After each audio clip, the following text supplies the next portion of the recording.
सबको जय मसीह की। वचन हमारे लिए एक खजाने के समान है जो हमें अनेकों दुखों से बचाता है। तो इस वचन को आइए ध्यानपूर्वक सुने और प्रभु के आशीषों में आगे बढ़े।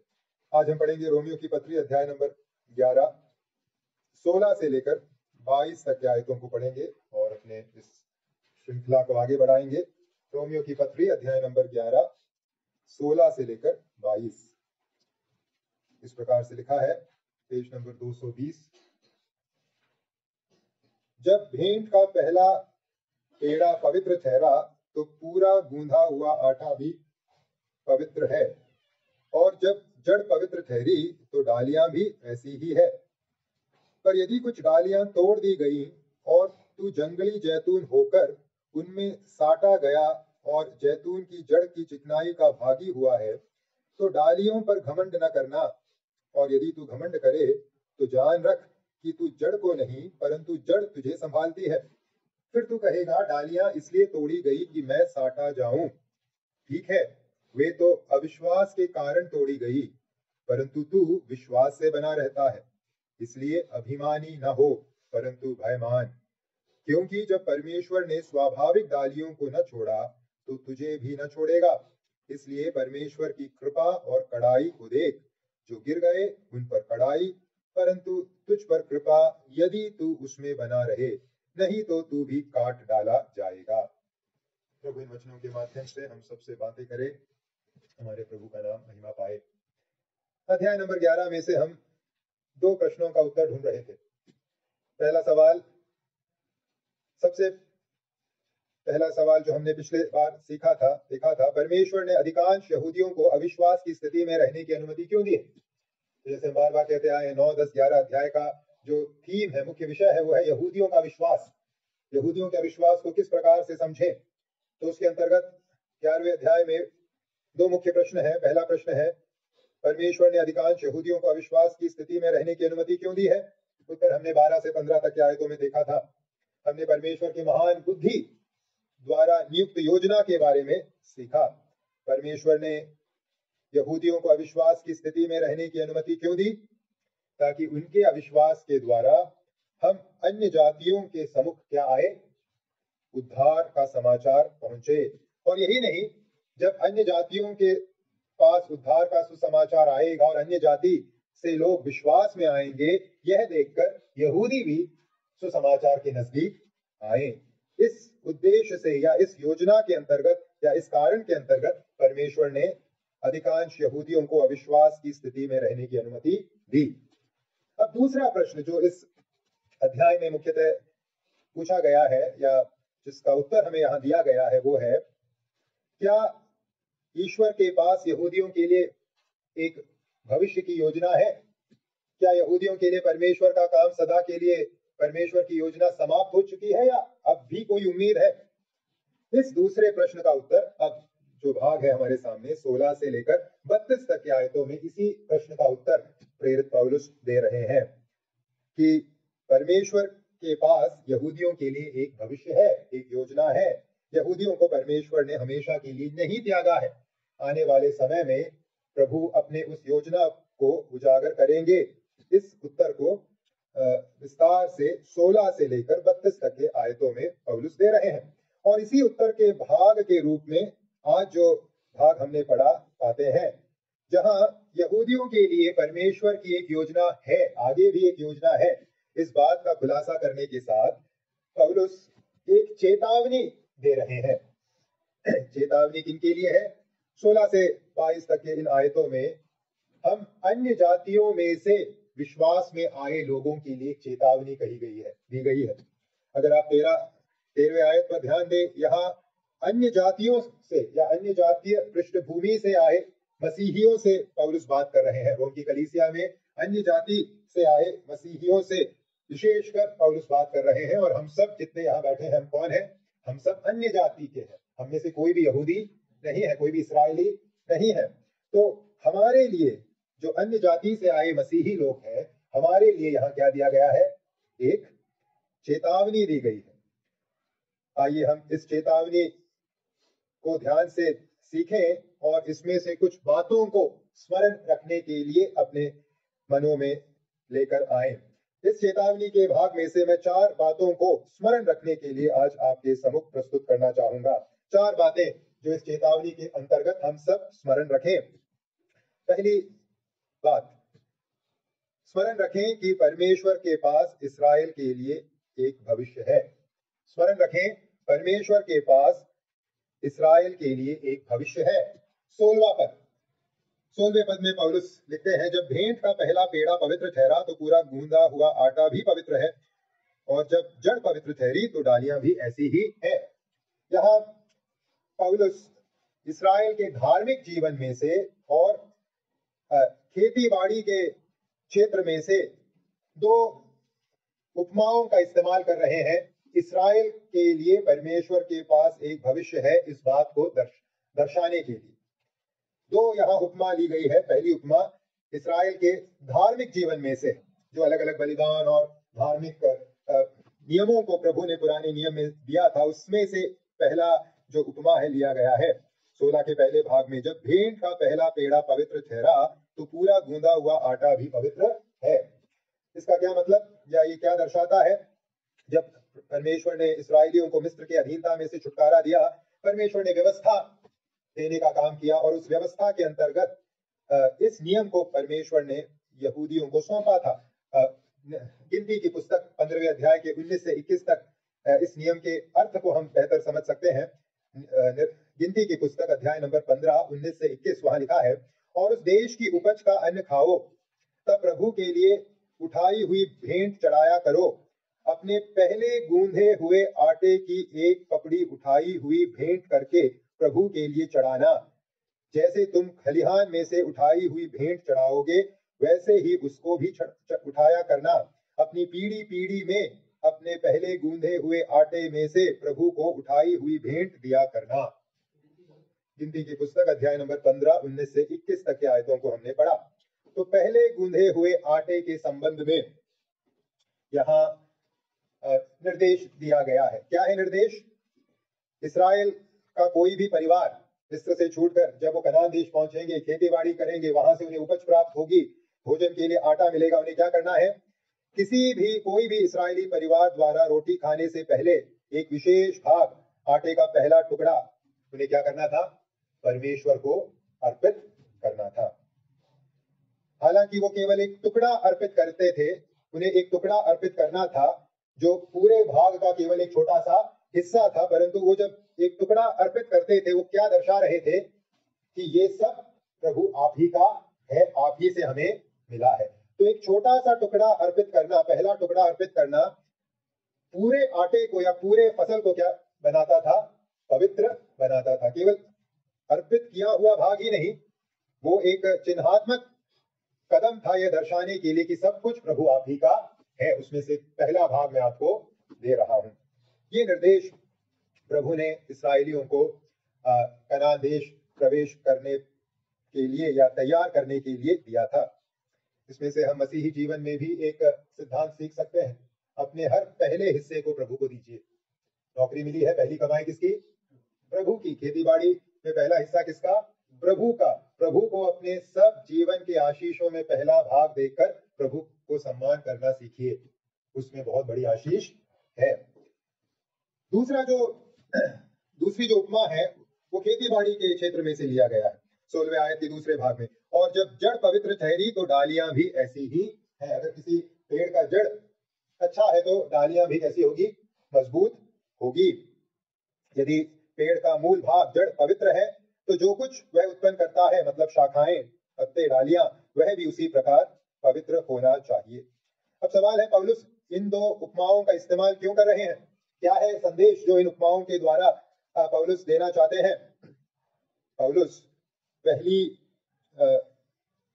गूंधे हुए आटे का पहला भाग और पेड़ के जड़ के साथ किसको दर्शा रहे हैं? किसको दर्शाने के लिए इस उपमा का इस्तेमाल किया गया है? ऐसा प्रतीत होता है इस्राएलियों के जड़ या इस्राएलियों के पहले भाग को इन उपमाओं के द्वारा दर्शाया जा रहा है। और कौन है वो? इस्राएल का जड़ कौन है? कहां से शुरू हुई इस्राएलियों की कहानी? कौन है पहला हिस्सा इसराइलियों के संबंध में अब्राहम, इसहाक, याकूब जो आदि पिता थे, जहां से ये पूरी कहानी शुरू हुई। तो यहाँ पौलुस क्या कह रहे हैं? पौलुस कह रहे हैं कि अगर परमेश्वर ने अब्राहम, इसहाक, याकूब मतलब इसराइल के जड़ को पवित्र बनाया है, इसराइल के पहले भाग को अपने लिए ग्रहण किया है, तो इनसे निकलने वाले पीढ़ियों को प्रभु नजरअंदाज नहीं करेंगे। उनको भी जिन वायदों को इन पिताओं को दिया गया था, उन वायदों के अंतर्गत आशीष देंगे। इस बात को यहाँ पौलुस इन उपमाओं के द्वारा प्रस्तुत कर रहे हैं, या सरल भाषा में कहें, पौलुस इन दोनों उपमाओं के द्वारा इस बात को बता रहे हैं कि परमेश्वर की इसराइलियों के लिए योजना समाप्त नहीं हुई है। अब्राहम, इसहाक, याकूब के साथ जो सिलसिला शुरू हुआ था, वो उन वायदों के पूर्तिकरण के साथ ही पूरा होगा। सभी यहूदियों के संबंध में या चुने हुओं के संबंध में वो वायदे पूरे होंगे। तो अगर परमेश्वर की योजना इसराइलियों के संबंध में समाप्त नहीं हुई है, अगर परमेश्वर के पास इसराइलियों के लिए अब भी एक भविष्य है, तो हम क्या निष्कर्ष निकालें?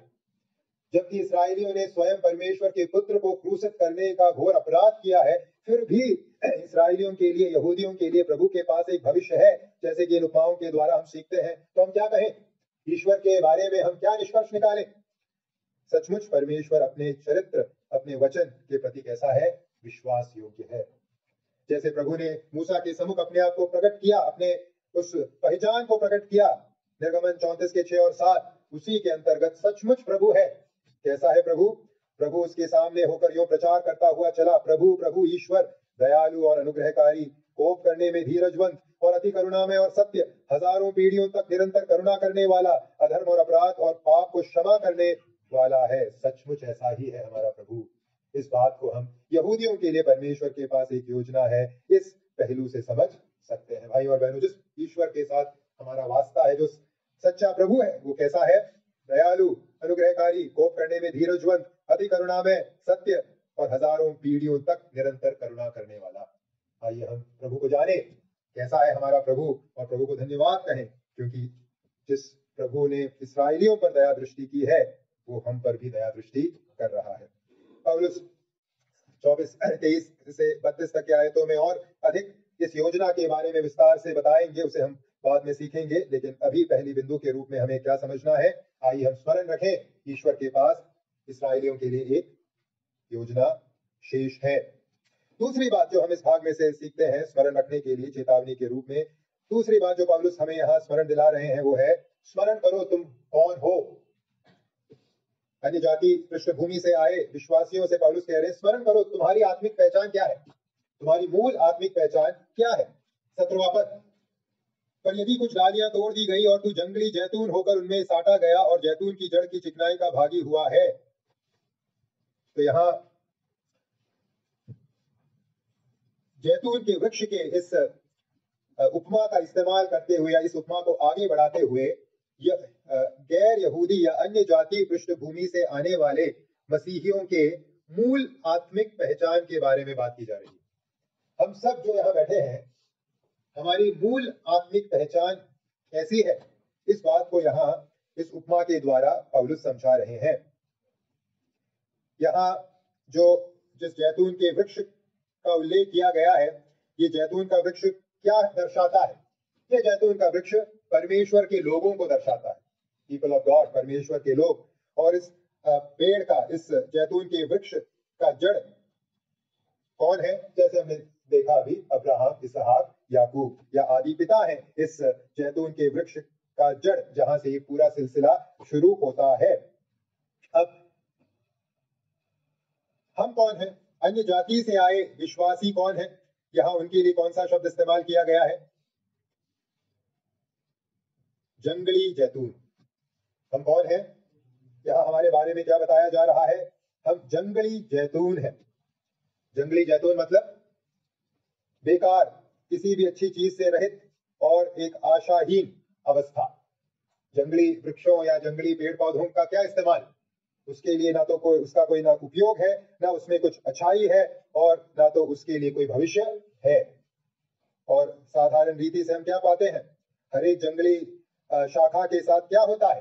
अंततः उसे आग में डालकर जलाने के इस्तेमाल के लिए वो इस्तेमाल में लाया जाता है। और अन्य जातियों के रूप में हमारा भी यही अंतिम भाग था, अनंत मृत्यु या नरक की आग के लिए जो शैतान और उसके दूतों के लिए रखा गया था, उसमें हम भी जा गिरने वाले लोग थे।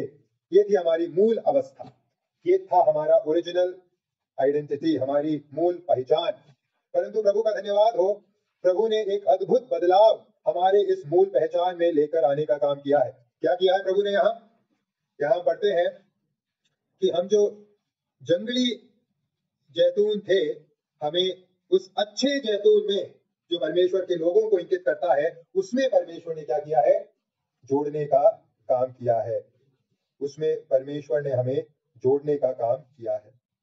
यहाँ इस एक बात को समझना होगा कि ये जो प्रक्रिया पौलुस बता रहे हैं, ये सामान्य प्रक्रिया नहीं। खेती बाड़ी करने वाला या गार्डनिंग करने वाला कोई भी व्यक्ति इस बात को समझता है कि सामान्य प्रक्रिया के अनुसार क्या करते हैं, जो जंगली वृक्ष है उसमें अच्छी डाली बढ़ करके रखते हैं उसे बदलने के लिए। लेकिन यहाँ क्या किया जा रहा है? अच्छे वृक्ष में जंगली डाली साटी जा रही है, ग्राफ्ट करके रखी जा रही है। तो जब हम उस जमाने के इतिहास को पढ़ते हैं, इसराइल के उस जमाने के इतिहास को पढ़ते हैं, पौलुस जिस प्रक्रिया का वर्णन कर रहे हैं यहाँ की जंगली डाली को अच्छे वृक्ष में साटा जाना, ऐसा असाधारण परिस्थितियों में किया जाता था, ऐसे उस जमाने के जानकारी को रखने वाले इतिहासकार कहते हैं। यह क्यों किया जाता था? एक अच्छे जैतून के पेड़ को पुनर्जीवित करने के लिए। जब वो फल देना बंद कर देता था तो जंगली जैतून के शाखा को उसमें ग्राफ्ट कर दिया जाता था, ताकि जंगली शाखा जो है अच्छे जैतून के रस से समृद्ध होकर उस पूरे पेड़ को फिर से क्या कर दे? एक तरीके से रिवाइव कर दे, पुनर्जीवित कर दे। तो जो कार्य किया जा रहा है वो सामान्य प्रक्रिया से अलग है। तो हम जो जंगली जैतून थे, हमें परमेश्वर ने अच्छे वृक्ष या सही वृक्ष के शाखा के रूप में क्या कर दिया है? ग्राफ्ट कर दिया है। सामान्य प्रक्रिया से अलग प्रक्रिया करके प्रभु ने हमारे लिए ये काम किया है। जंगली वृक्ष जिसमें किसी प्रकार की कोई अच्छाई नहीं है, हम अन्य जाति के लोग, हमें प्रभु ने अपने लोगों के समूह में ग्राफ्ट करके क्या कर दिया है? साट कर जोड़ने का काम किया है। तो पौलुस इस रूपक के द्वारा, उपमा के द्वारा हमें क्या बता रहे हैं? कौन है हम? कौन थे हम? हमारी मूल पहचान किस प्रकार की थी? कितना बड़ा परिवर्तन प्रभु हमारे जीवन में लेकर आए हैं। आइए हम इस बात को समझें। इसी उपमा को थोड़े और प्रायोगिक रूप में समझने के लिए आइए हम पढ़ें इफिसियों 2 का 12, 13 और 19। इसी उपमा को और थोड़े स्पष्ट रीति से समझने के लिए एक पेड़ का उदाहरण लेकर पौलुस हमारी मूल आत्मिक पहचान को सिखा रहे हैं कि हम जंगली थे, लेकिन वास्तव में आत्मिक तौर पे इसका अर्थ क्या है उसे समझने के लिए आइए इफिसियों 2, 12, 13, 19 पढ़ें। वहां क्या लिखा है? तुम लोग उस समय मसीह से अलग और इस्राएल की प्रजा के पद से अलग किए हुए और प्रतिज्ञा और की वाचाओं के भागी न थे और आशाहीन और जगत में ईश्वर रहित थे। पर अब मसीह यीशु में तुम जो पहले दूर थे, मसीह के लहू के द्वारा निकट हो गए हो। इसलिए तुम अब विदेशी और मुसाफिर नहीं रहे, परंतु पवित्र लोगों के संगी स्वदेशी और परमेश्वर के घराने के हो गए। यह है इसका अर्थ। आयत 17 में जो साटे जाने के विषय में बात कही गई है, उसका आत्मिक अर्थ है इफिसियों 2, 12, 13 और 19। हम ईश्वर के लोगों की गिनती में नहीं थे, हमारे पास कोई प्रतिज्ञा नहीं थी, हम आशाहीन थे, हम ईश्वर रहित थे, हमारे अंदर कोई अच्छाई नहीं थी। लेकिन हम जो ईश्वर से दूर थे, ईश्वर के लोगों से दूर थे, आज मसीह यीशु के लहू के द्वारा क्या किए गए हैं? परमेश्वर के लोगों में जोड़ दिए गए हैं। हमें एक नई पहचान मिल गई है। तो ये है हमारी मूल पहचान और नई पहचान के बीच का अंतर। क्या है हमारी मूल पहचान? जन्म से हम कैसे लोग हैं? ईश्वर रहित, जंगली, यूजलेस, बेकार, किसी भी अच्छी चीज से रहित और आशाहीन अवस्था में रहने वाले थे हम सब जन्म से। लेकिन आज प्रभु यीशु मसीह के लहू के द्वारा हम क्या हो गए हैं? पवित्र लोगों के संगी, मतलब अच्छे जैतून के वृक्ष के भागी हम भी हो गए, उसका एक हिस्सा हम भी बन गए हैं। अब एक बड़ा सवाल यहाँ उत्पन्न होता है, क्यों प्रभु ने ऐसा किया? क्या है कारण? जंगल में जाकर एक जंगली, हम जैसे जंगली जैतून की शाखा को काटकर अपने लोगों के उस पेड़ में, अपने लोगों के रूप में, उस अच्छे पेड़ में हमें क्यों बढ़ किया है? क्यों ग्राफ्ट किया है? क्या है उत्तर?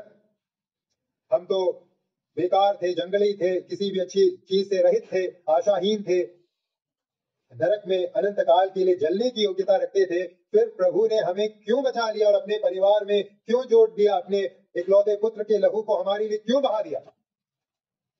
क्या है कारण? इसी कारण को बार बार रोमियो की पत्री में हम सीखते आए हैं। उद्धार क्यों है? केवल और केवल अनुग्रह के कारण। उद्धार क्यों है? केवल और केवल अनुग्रह के चलते। रोमियो 3:24, परंतु उसके अनुग्रह के उस छुटकारे के द्वारा जो मसीह यीशु में है, सेंतमेंत धर्मी ठहराए जाते हैं। क्यों है हम आज प्रभु के लोगों के संख्या में जोड़े गए लोग? क्योंकि प्रभु का अनुग्रह हम पर हुआ। या रोमियो 5:2, जिसके द्वारा विश्वास के कारण उस अनुग्रह तक जिसमें हम बने हैं हमारी पहुंच भी हुई। अनुग्रह और केवल अनुग्रह के कारण भाइयों और बहनों आज हमारे पास ये नई आत्मिक पहचान है। हम कौन थे और आज हम क्या बना दिए गए हैं। कारण क्या है? कारण मुझ में नहीं है, आप में नहीं, हम तो जंगली थे, हमारे में कुछ भी अच्छा नहीं था। कारण है परमेश्वर का अनुग्रह। तो आइए हमेशा इस बात को स्मरण रखें, हम जो आज प्रभु की संतान के रूप में यहाँ उपस्थित है, उसके पीछे का इकलौता कारण है ईश्वर का अनुग्रह, उसके अलावा और कुछ नहीं है। इसलिए इस बात को मन में रखते हुए आइए हम प्रभु को धन्यवाद कहें और नम्रता में, दीनता में बने रहें। तीसरी बात जो यहाँ हमें पौलुस स्मरण दिला रहे हैं वो है 18 से 21 तक की आयतों में। पहली बात जो स्मरण दिलाई गई वो है, स्मरण करो इस्राएल के लिए ईश्वर के पास एक योजना है। दूसरी बात, स्मरण करो तुम्हारी मूल पहचान क्या थी। तीसरी बात, स्मरण करो यहूदी किस विषय को लेकर पराजित हुए। स्मरण करो यहूदी किस विषय को लेकर पराजित हुए। 18 से 21 यहूदी विश्वासियों को उनके मूल आत्मिक पहचान के बारे में स्मरण दिलाने के बाद अब 18 से 21 तक की आयतों में पौलुस स्मरण दिलाते हैं कि अन्य जातीय पृष्ठभूमि से आए हम विश्वासी जन क्या न करें। अन्य जातीय पृष्ठभूमि से आए विश्वासी जन क्या न करें और क्या न करें, स्मरण दिलाने के लिए पौलुस यहाँ इन आयतों में क्या कर रहे हैं? यहूदियों द्वारा की गई गलती को हमारे सम्मुख रख रहे हैं। यहूदियों से कहाँ गलती हो गई? वो जो परमेश्वर के योजना के अंतर्गत पाए जाने वाले लोग थे, परमेश्वर के उस योजना से अचानक से कुछ समय के लिए बाहर कैसे हो गए? क्या है कारण? उसका उत्तर 18 से 21 तक की आयतों में पौलुस हमें दे रहे हैं, हमें चेतावनी देने के लिए कि हमें क्या नहीं करना चाहिए। अब हम उस अच्छे वृक्ष में साटे जा चुके हैं, परमेश्वर के लोगों में हमारी गिनती जुड़ चुकी है। अब हम क्या न करें, इस विषय में 3 चेतावनियों को 18 से 21 तक की आयतों में हम विशेषकर देख सकते हैं। पहली चेतावनी 18वें आयत में, तो डालियों पर घमंड न करना। घमंड के विरुद्ध चेतावनी। पहली चेतावनी है घमंड के विरुद्ध। हम क्या ना करें? यहूदी कहां पराजित हो गए थे? घमंड के क्षेत्र में पराजित हो गए। तो हम क्या ना करें? हम घमंड करने के पाप में न गिरें। बहुत आसान है ये करना कि अविश्वासियों को या यहूदियों को देखें और कहें, अरे देखो कैसे लोग हैं। हम जो समझ लिए, हमारे जीवन में जो परिवर्तन आया, इनके जीवन में आ ही नहीं रहा। कितने मूर्ख लोग हैं, इन्हें तो नरक का दंड मिलना ही चाहिए।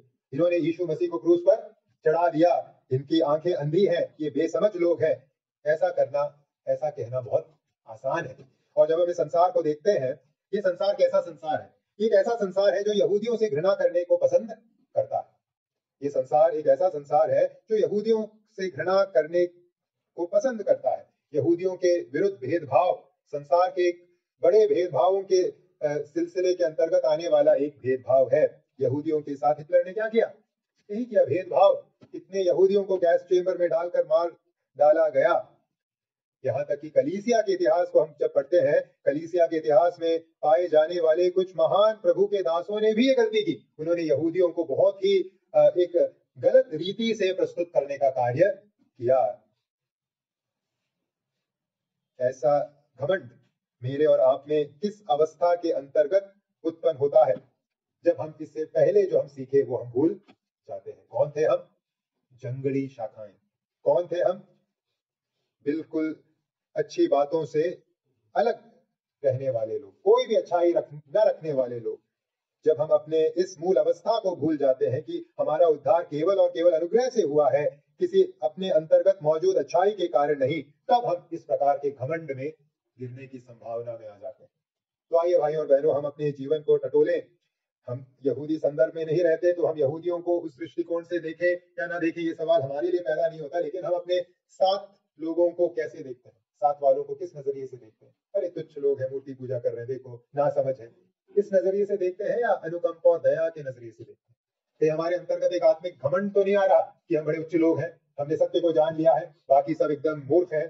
आइए ऐसी एक भावना को अपने अंतर्गत आने से हम अपने आप को बचाएं, हम नम्रता में जीवन बिताएं, घमंड के उस गलती को जो इसराइलियों में आ गई थी। इसराइली अन्य जातियों को कैसे देखते थे? इसराइली अन्य जातियों के लिए जो शब्द का इस्तेमाल करते थे वो था, वो कुत्तों के समान है, डॉग्स, वो शब्द का इस्तेमाल करते थे। उनमें इतना अधिक आत्मिक अहंकार था कि हम अब्राहम के लोग हैं, विशेष लोग, हम ईश्वर के लोग हैं। आइए हम उस अवस्था में न जाएं। जब हम ईसाई समाज को देखते हैं, कभी कभी लगता है वो उस अवस्था में पहुंच गए हैं, बहुत सारे लोग पहुंच चुके हैं। इसलिए हम अपने अंतर्गत उस गलती को न करें।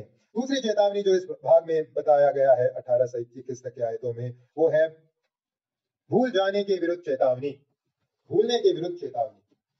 अपने आत्मिक पहचान को मत भूलना। 18 के दूसरे भाग में, मत भूलो तुम कौन हो। पहले मत भूलो तुम क्या थे था, अब 18 के दूसरे भाग में मत भूलो तुम कौन हो। कौन है हम? यदि तू घमंड करे तो जान रख, क्या जान रखना है? कि तू जड़ को नहीं परंतु जड़ तुझे संभालती। आज तुम कौन हो, तुम्हारी क्या है आत्मिक पहचान, इस बात को स्मरण रखो। जब हम किसी भी प्रकार के आत्मिक आशीष के बारे में सोचते हैं, क्या पाते हैं? आत्मिक आशीषों को अगर आप के स्रोत को देखेंगे, किसके द्वारा सभी प्रकार की आत्मिक आशीषें हमें मिली है, किन लोगों के द्वारा? पुराने नियम की बात छोड़िए, पुराना नियम तो यहूदियों के लिए स्पेशली दिया गया था। नए नियम की बात सोचिए, नई वाचा के बारे में बात सोचिए। नई वाचा के आशीषों को प्रभु ने किसके द्वारा हमें देने का कार्य किया? जब नई वाचा का उद्घाटन हुआ, वहां कौन थे मौजूद? यहूदी या अन्य जाति? यहूदी लोग थे, अन्य जातियों का वहां कोई मौजूदगी नहीं थी। जब पवित्र आत्मा का दान दिया गया नई वाचा के आशीष के अंतर्गत, प्रेरितों के काम दूसरे अध्याय में, वहां कौन मौजूद थे? यहूदी या अन्य जाति? वहां भी यहूदी लोग मौजूद थे।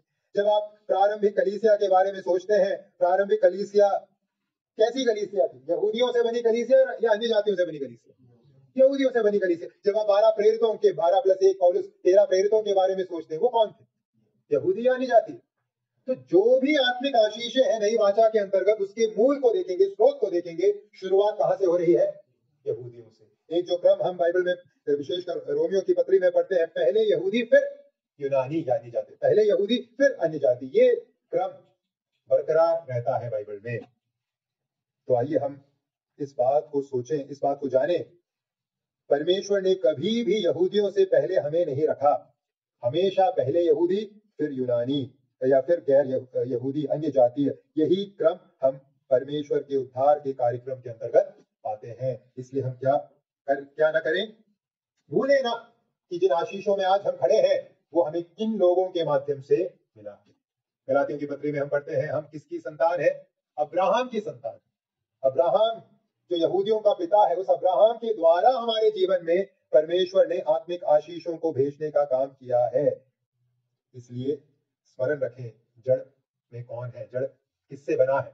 जिस पेड़ के आशीषों को आज हम अनुभव से पा रहे हैं, उस पेड़ का जड़ किससे बना है?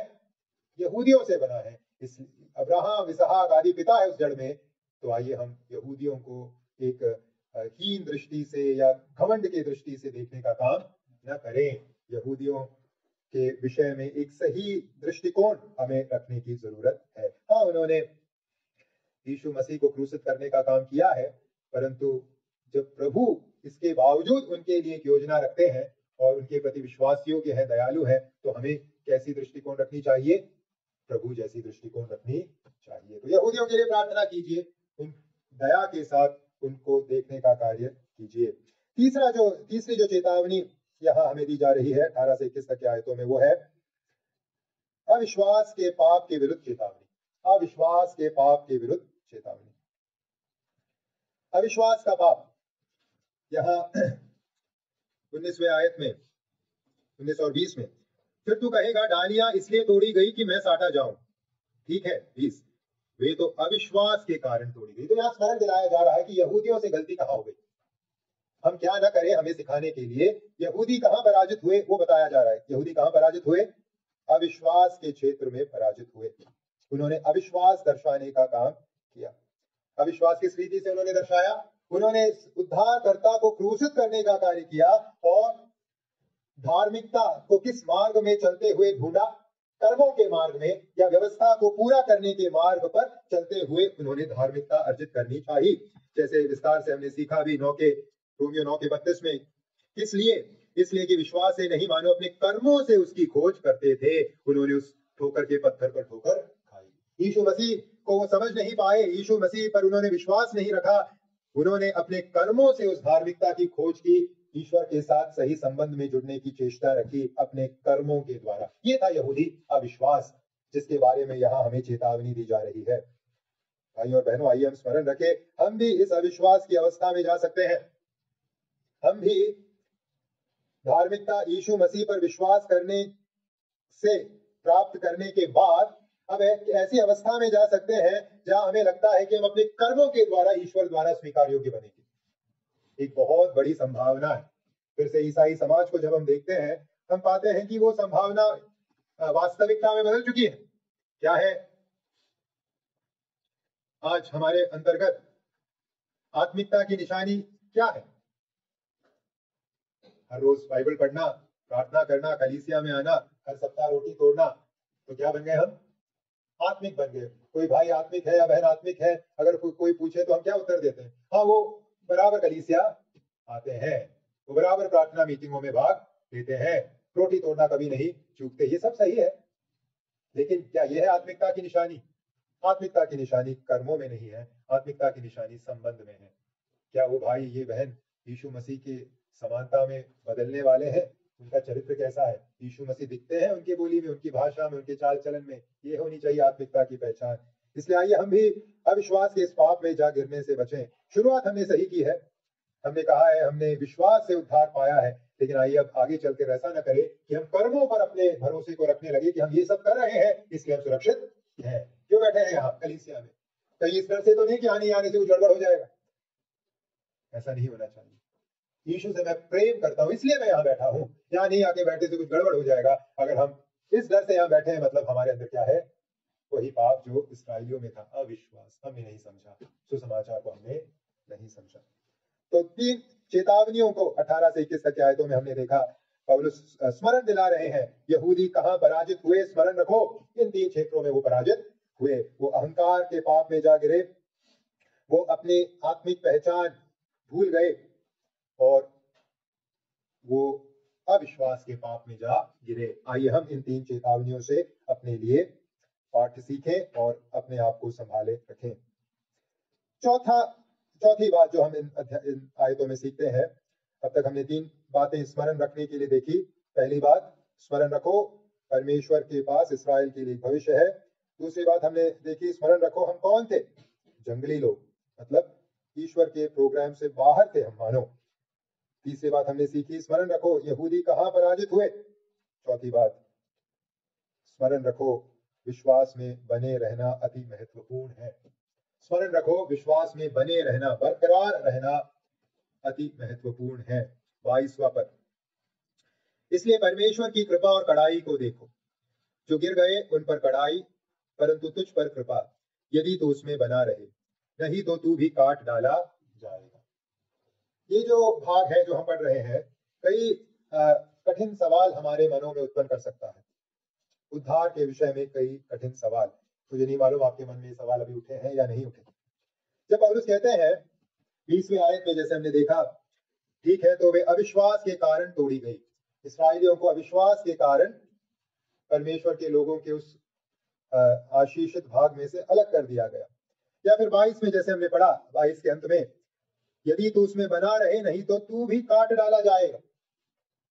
यहाँ अन्य जातीय पृष्ठभूमि से आए विश्वासियों को पौलुस कह रहे हैं कि तू भी काट डाला जाएगा यदि तू उसमें बना न रहे। तो अब इन आयतों को पढ़ने पर एक स्वाभाविक रूप से एक सवाल हमारे अंतर्गत आ सकता है कि यहाँ पौलुस क्या सिखा रहे हैं?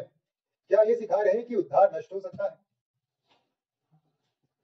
क्या पौलुस यह सिखा रहे हैं कि जिन लोगों को प्रभु ने विश्वास के द्वारा अपने बेटा बेटी के रूप में ग्रहण कर लिया, अपने लोगों के रूप में ग्रहण कर लिया, उन्हें प्रभु नकार देंगे, एक दिन काट देंगे, अपने से अलग कर देंगे, रिजेक्ट कर देंगे। क्या उद्धार के खोए जाने के बारे में यहाँ बताया जा रहा है क्या? उत्तर है नहीं। उद्धार के सुरक्षा के विषय में कि उद्धार कभी नष्ट नहीं होता, इस विषय में पौलुस 8वें अध्याय में बहुत ही विस्तार के साथ हमें समझा चुके। 8वें आयत के 35 से लेकर 39 तक के आयतों को जब हम पढ़ते हैं, पौलुस विश्वास के या उद्धार के विश्वास के द्वारा आए उद्धार के नष्ट होने के गुंजाइश के बारे में चर्चा करते हैं।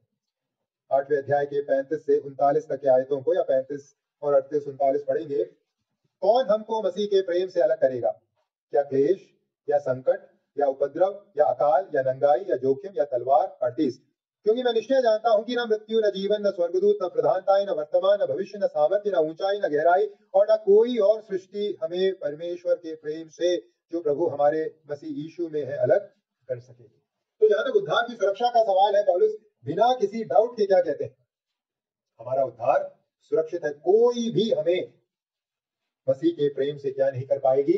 अलग नहीं कर पाएगी। मतलब मसीह ने जिस पर अपने प्रेम को रख दिया है, वो प्रेम कब तक बना रहेगा?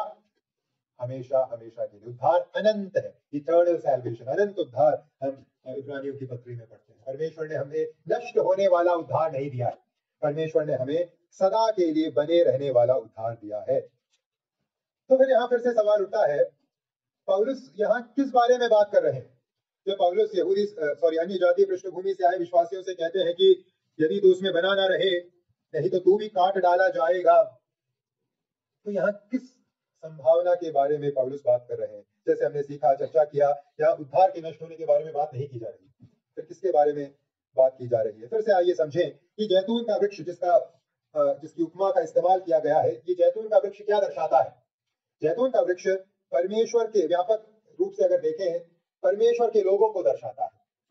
जहां तक पुराने नियम का सवाल है, परमेश्वर के लोगों के रूप में पुराने नियम में हम किसको देखते हैं?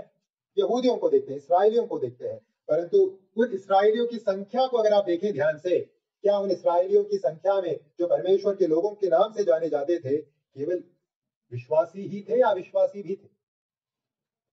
इसराइल जो परमेश्वर के लोगों के नाम से पुराने नियम के संबंध में जाने जाते हैं, हम पाते हैं कि उनमें विश्वासी और अविश्वासी दोनों शामिल थे। उदाहरण के लिए उनके इतिहास को स्मरण कीजिए। कितने लोग इस्राएल के इतिहास में, जो वचन में दिया गया है, अविश्वास के कारण नष्ट हुए। उदाहरण के लिए वो पीढ़ी जो मूसा की अध्यक्षता में मिस्र से कनान की ओर यात्रा शुरू की थी, वो क्या हो गए? जंगल में नष्ट हो गए। उन्हीं के बारे में, या नष्ट हुए अविश्वास के कारण जो इसराइली नष्ट हुए, उनके बारे में इब्रानियों 4:2 में हम पढ़ते हैं। इब्रानियों 4:2, क्योंकि हमें उन्हीं की तरह सुसमाचार सुनाया गया है, पर सुने हुए वचन से उन्हें कुछ लाभ न हुआ, क्योंकि सुनने वालों के मन में विश्वास के साथ नहीं बैठा। तो इसराइलियों के संबंध में बात की गई है कि इसराइलियों ने प्रभु का वचन सुना, केवल सुना ही नहीं, प्रभु के अद्भुत कामों को देखा, लेकिन प्रभु के अद्भुत कामों को देखना, प्रभु के वचन को सुनना उनके लिए लाभदायक नहीं हुआ। कारण क्या है? उन्होंने विश्वास नहीं किया। तो स्पष्ट है, इसराइलियों में जो प्रभु के लोगों के नाम से जाने जाते थे, उसमें अविश्वास करने वाला भाग भी था। तो यहाँ इसराइलियों के बारे में जब हम पढ़ते हैं कि वो काट दिए गए, अलग कर दिए गए, जैसे 20 में हमने पढ़ा, ठीक है, वे तो अविश्वास के कारण तोड़ी गई, तो ये किनके बारे में बात की जा रही है? उनके बारे में बात नहीं की जा रही जो विश्वासी थे इसराइलियों में।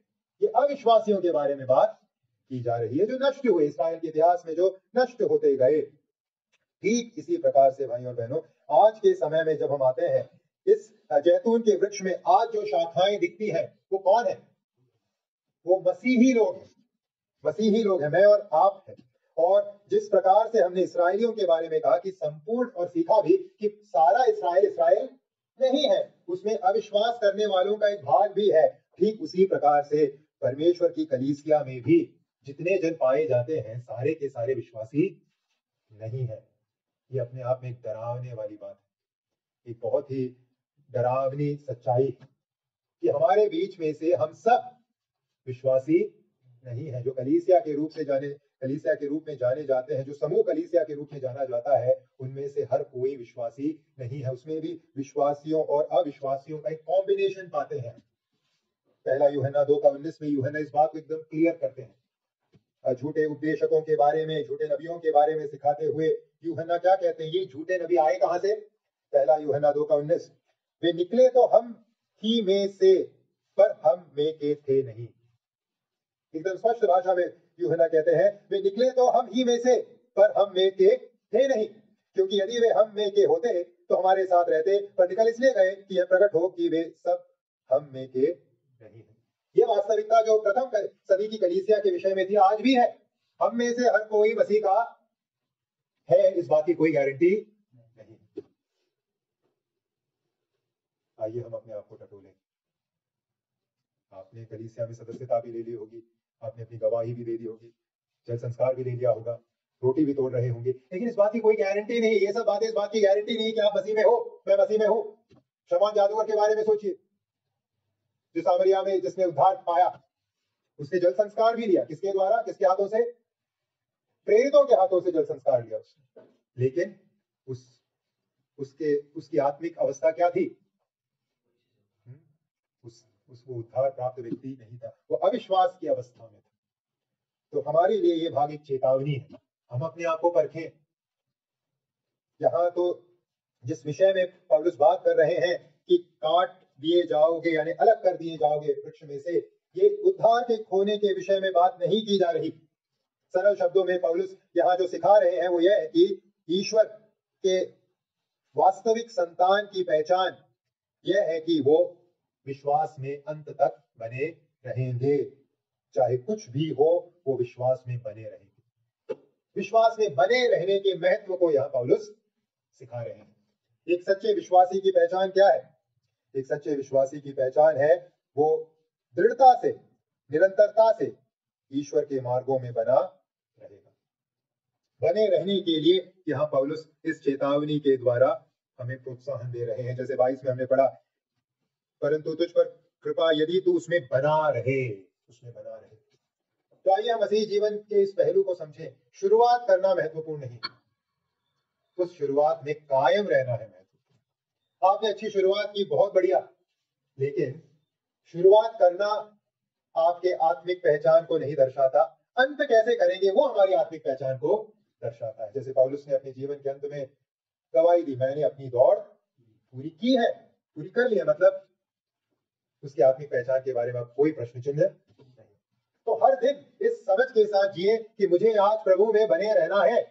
हर दिन एक संघर्ष है, शैतान हमें प्रभु से खींचकर अलग करना चाहता है, हमें प्रभु में बने रहना है। यह है मसीह जीवन की सच्चाई, मसीह जीवन का एक दैनिक लक्ष्य। तो यहाँ पौलुस हमें चेतावनी दे रहे, यहूदियों की उस गलती को मत दोहराइए। यहूदियों ने क्या किया? यहूदियों ने यह सोचा कि क्योंकि हम यहूदी हैं इसलिए हम सेफ हैं, क्योंकि हम यहूदी हैं इसलिए हम सेफ हैं। हम भी उस गलतफहमी में गिर सकते हैं, क्योंकि हम कलीसिया के सदस्य हैं इसलिए हम सुरक्षित हैं। हम यीशु मसीह कलीसिया को लेने आएंगे, हम भी जाएंगे, हाँ हम भी कलीसिया के, हम भी बचे हुए। नहीं, इस गलतफहमी में मत रहिए। कलीसिया में का सदस्य होना, मनुष्यों के नजरों में कलीसिया का सदस्य होना हमारी सुरक्षा नहीं है। यीशु मसीह के साथ व्यक्तिगत संबंध रखना ही हमारी सुरक्षा है। और हर दिन उस संबंध को संभालिए, उस संबंध में बने रहिए, वरना हम भी इस्राएलियों के माफिक काटे जाने वाले लोगों की संख्या में, अलग किए जाने वाले लोगों की संख्या में अपने आप को पाएंगे। तो आइए हम अपने विश्वास को परखें। क्या हमने व्यक्तिगत रूप से प्रभु यीशु मसीह पर अपने विश्वास को रखकर उद्धार पाया है, और क्या हम उस उद्धार में कायम हैं? इब्रानियों की पत्री को जब हम पढ़ते हैं, उस पत्री का जो मुख्य विषय है वो यही है जो यहाँ पौलुस लिख रहे हैं, बने रहो, विश्वास में बने रहो। तुमने शुरुआत की, तुमने शुरुआत में बहुत अधिक दाम चुकाया, तुमने बहुत अधिक नुकसान उठाया, लेकिन उससे कोई मतलब नहीं है। आज तुम क्या विश्वास में बने रहे हो, वो है सवाल। इब्रानियों की पत्री 3 अध्याय 6 पद उदाहरण के लिए, इब्रानियों 3:6, परंतु मसीह पुत्र के समान परमेश्वर के घर का अधिकारी है और उसका घर हम है, यदि हम साहस और अपनी आशा के घमंड पर अंत तक दृढ़ता से स्थिर रहें। तो यहाँ पौलुस हमें क्या समझा रहे हैं? दृढ़ता से अंत तक स्थिर रहने का, स्थिर बने रहने का महत्व। इस्राएल के राजाओं के बारे में जब हम पढ़ते हैं, यहूदा के राजाओं के बारे में, दक्षिणी राज्य के राजाओं के बारे में, कितने सारे राजा थे जिन्होंने शानदार शुरुआत की, लेकिन अंत में क्या स्थिति थी उनकी? सुलेमान उदाहरण के लिए, अब सुलेमान नरक में है मैं नहीं कहूंगा, अविश्वास में था नहीं कहूंगा अंत में, लेकिन सुलेमान की अवस्था देखी, कितनी शानदार शुरुआत की सुलेमान ने। अंत में किस अवस्था में था? बहुत ही गए गुजरे अवस्था में। नरक में नहीं है सुलेमान, लेकिन उसने आशीषों को क्या कर दिया? गंवा दिया, और अपने आने वाली पीढ़ियों तक उसके प्रभाव को छोड़ने का काम किया। तो आइए, हमने बपतिस्मा ले लिया, हम कलीसिया में जुड़ गए, अपने पुराने दिनों को सोचकर आज सुरक्षित महसूस मत कीजिएगा। पुराने दिनों को स्मरण करके आज मैं सुरक्षित हूं महसूस मत कीजिएगा। हमारी वास्तविक आत्मिक पहचान कैसे उजागर होती है? हम आज किस संबंध में, किस प्रकार के संबंध को परमेश्वर के साथ रखे हैं। आज हमारी स्थिति क्या है? आज हम क्या स्थिर हैं, दृढ़ हैं? ये है मुख्य प्रश्न। तो आइए, इस्राएलियों की गलती हम न करें। उद्धार कभी भी सामूहिक नहीं है। किसी समूह में जुड़कर किसी का उद्धार नहीं होता। कलीसिया में जुड़ गए, उद्धार हो गया, सॉरी, ऐसा नहीं है। व्यक्तिगत रूप से यीशु से संबंध जोड़िए। उद्धार व्यक्तिगत है, उस संबंध में बने रहिए। ये है प्रोत्साहन जो हमें यहाँ दिया जा रहा है। तो आज हमने क्या सीखा? 4 बातें जो हमें चेतावनी के रूप में स्मरण रखनी है। पहली बात, स्मरण रखिए, इसराइलियों के लिए परमेश्वर के पास भविष्य में एक योजना है। तो हमें भी इसराइलियों को उस दृष्टिकोण से देखना चाहिए। प्रभु ने उन्हें छोड़ा नहीं, हम भी ना छोड़े। दूसरी बात, स्मरण रखिए हम कौन थे, हमारी मूल आत्मिक पहचान क्या थी। हम सब अन्य जाति के लोग हैं, हम में से कोई यहूदी नहीं है। हम सब जंगली जैतून के वृक्ष के नाई लोग, यूजलेस, फ्रूटलेस, किसी भी अच्छे गुणों को न रखने वाले थे हम सब। आइए हम इस बात को स्मरण रखें। फिर भी अनुग्रह में प्रभु ने हमें अपने लोगों में शामिल किया। तीसरी बात हमने सीखी, स्मरण रखिए, यहूदी कहां गिर गए? अविश्वास, घमंड, और भूल गए उनकी आत्मिक पहचान क्या थी। वो भूल गए वो किस प्रकार के लोग थे। आइए हम न भूलें हमारी आत्मिक पहचान क्या है। हम न भूलें और हम घमंड की अवस्था में न जाएं। हम अविश्वास के पाप से, कर्मों पर अपने विश्वास को रखने से बचें। अविश्वास का पाप मतलब कर्मों पर अपने भरोसे को रखना। कई लोग अच्छे मसीही, वो सोचते हैं हमने शुरुआत अनुग्रह से की है, लेकिन खत्म अब अपने कर्मों से ही करना पड़ेगा। नहीं, शुरुआत भी मसीह जीवन के अनुग्रह से है, अंत तक भी अनुग्रह से ही खत्म करेंगे। लेकिन वो अनुग्रह काम कर रहा है कैसे पता लगता है? कर्मों के द्वारा, क्योंकि कर्मों के बिना विश्वास मरा हुआ है। और अंतिम बात हमने सीखी, स्मरण कीजिए बने रहने के महत्व को। बने रहना जरूरी है। शुरुआत कर ली, कोई मतलब नहीं। आपने पहली, दूसरी, तीसरी, चौथी क्लास में टॉप किया, 12वीं में फेल हो गए, क्या मतलब? कैसा भविष्य मिलेगा? कॉलेज के फर्स्ट ईयर में आप टॉप करते थे क्लास में, कॉलेज के तीसरे चौथे साल में आप सप्लीमेंट्री की कतार लग गई, क्या मतलब? इसलिए अपने पिछले शुरुआत को देखकर आनंद मत बनाइए। आनंदित होना है, प्रभु ने मुझे चुन लिया, लेकिन आज के दिन पर ध्यान दीजिए, आज मैं प्रभु में दृढ़ हूं या नहीं। प्रभु मेरी और आपकी इन वचनों के द्वारा सहायता करे। प्रभु के नाम की महिमा।